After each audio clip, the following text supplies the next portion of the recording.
everybody and welcome to the second Glad Bag video. This afternoon we are going to be using a heavier weight fabric.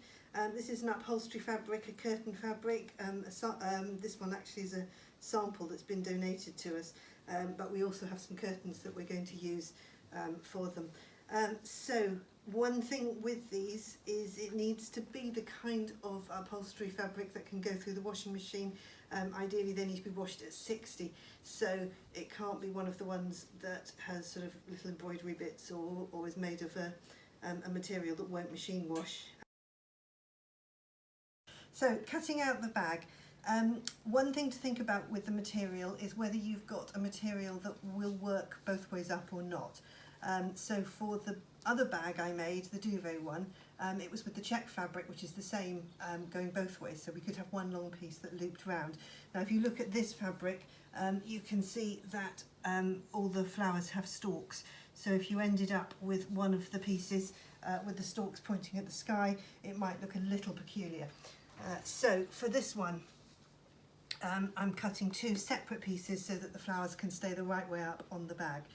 We're making the smaller of the two bag sizes in this one, which is 45 centimetres this way by 50 centimetres this way. Hello Seffi, come and sit here. Come and sit with me. Good girl. Sit. Thank you. Good girl. You wait here. So the smaller of the two sizes. The other size bag that we are making is 50 centimetres this way by 60 this way. So if you had a material like my check one, you could cut one nice long piece that for the large size would be 120 and for the small size would be 100. You also need to cut two handle pieces that are 100 centimetres long and 10 centimetres wide. So, making the handles. These bags are unlined because they're the heavier weight fabric, and therefore we're not going to be putting the rough edges tucked away inside. So the first thing you need to do is to iron over a very small fold on both ends of this. I am not getting the iron out today, it's a heat wave. We're going to try and manage with just finger pressing it, but that actually goes quite well with this one. Hello, you're still so lovely. You then fold over, can you see well enough if I do it here, Danica? Mm-hmm. You fold over about 3 centimetres on that side and about 1.5 centimetres on that side, and then fold the smaller one over on top of that one, and we are going to sew down the long seam down the middle there. Don't worry about that end bit, it'll stay tucked in, and we're going to do some sewing later that will finish that off neatly. Your finished strap will be about 3.5 centimetres wide and will look like this. Now we're going to make the bag. We're going to put the two pieces together, right sides together, and make sure that we've got our flowers the right way. So if you look here, I've got all the stalks heading to my left, which is this side, and all the stalks on that one also heading to the left. So you put the two pieces on top of each other like that,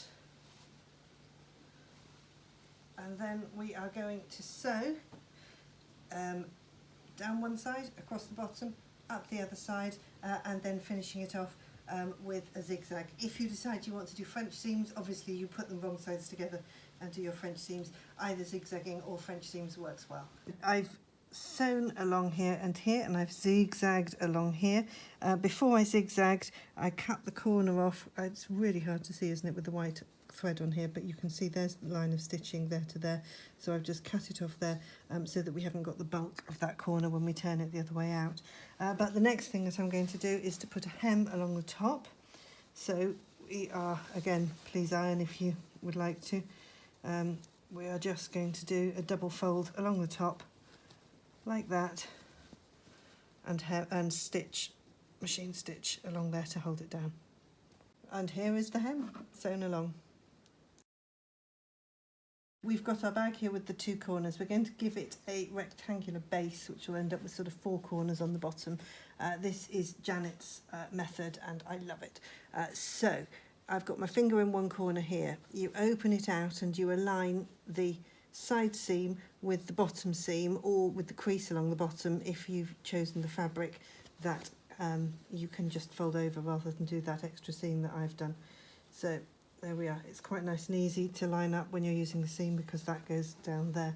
Now we're going to sew a 10 centimetre line across here, and the way that you find 10 centimetres nice and easily is to measure 7 centimetres along here and 7 centimetres along here, and where they join up that gives you the long side of the triangle, and that is a 10 centimetre seam. I'll show you when I've done it. Here is my little ear, the flap. You can see those are the two my two fingers holding it out, and the same that side, so there is our rectangle along the bottom. I have measured 10 centimetres from the seam here along here and put a pin in there, and the same with the other side, and then 2 pins on the back. This is for attaching the handles. Now where your pin is, so let's take this nice blue headed one here. You take your handle and you want to put it with the seam, the lump of the seam inside the bag, so facing this way. Here's the seam of the bag. You lay the handle next to where your pin is, so that that's 10 centimetres. You can then remove the pin and replace it going through the handle to hold it on. Now to sew the handle in place, you need a good strong method, so the one that I like and find very strong. If I do it here, I hope you can see, I'm going to sew a box round here over where the hem is, and then put a cross through it like that, using the needle as a pivot to turn all the corners. If you go over some of the seams twice while you're making the shape, that's absolutely fine. You attach the handles in all 4 places where your pins are, so each one is 10 centimetres in from the side seam. So I've sewn the handles on, and I was going to show you, but then I realised that you really can't see the stitching, so I have made a mock-up. You need to pretend that we've got a purple bag here, and the hem is turned over there, and then on this gorgeous bag I've got these orangey handles like this, and so this was the side. You can see that I've put it on roughly lined up there, and now you can see the shape of the box with the X going through it. So I started along the top here, went round like that, did 1 diagonal, a second line of stitching along the bottom, and then another diagonal up, and finished off there.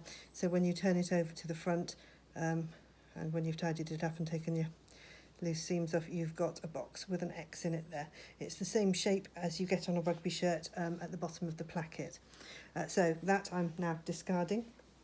Here is the bag. So when you sew the handles on, you need to make sure that you've got the seam showing, or on both sides on the inside, so that when you get to the top there's a sort of a twist in it, so you get a flat bit. But we are done now, and so if I put my hands inside and turn it the other way out,